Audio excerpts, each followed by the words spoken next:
Oui, bonjour madame, c'est le facteur, j'ai un recommandé. Depuis 12 ans, tous les matins, 6 jours sur 7, Jérôme distribue le courrier dans ses allées.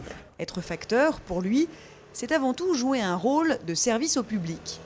Or, il estime que les récentes réformes au sein de la Poste vont dans le sens contraire. On a séparé tout ce qui était activité du courrier, activité des guichets, ce que la Poste appelle l'enseigne actuellement, et même l'activité des colis. Ce qui fait que d'une seule entité, on s'est retrouvé à 3 entités qui chacune fait prestataire de service de l'autre. Alors il y a eu des gains de productivité, mais des nouveaux problèmes sont apparus. Et la population, les usagers ne peuvent pas s'y retrouver parce que quel interlocuteur on doit avoir quand l'un est prestataire de service de l'autre, et alors qu'on s'attend à parler à une seule administration, anciennement une administration qui était la Poste.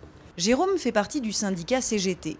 Cet après-midi, il rend visite à ses camarades de Véninov à Vénissieux. Ici, on a fabriqué des toiles cirées pendant 137 ans, mais une gestion hasardeuse de l'entreprise, dont un prêt contracté auprès d'un fonds de pension, a placé la société en liquidation judiciaire.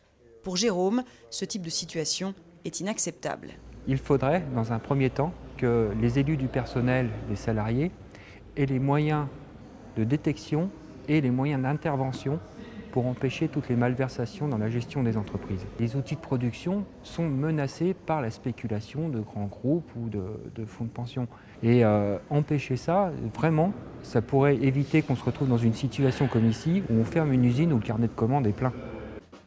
Dans la vie de Jérôme, il y a aussi la contrebasse et ses répétitions tous les jeudis.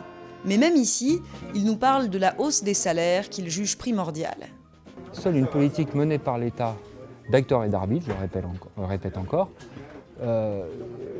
peut générer une augmentation massive des salaires, tout en gardant une compétitivité des entreprises, et ensuite créer une réaction en chaîne qui va faire des augmentations de salaires, des augmentations de cotisations sociales, qui vont alimenter les caisses sociales, qui vont relancer la consommation et relancer la croissance.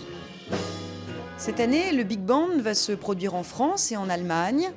Quelques notes de musique pour adoucir un peu le quotidien.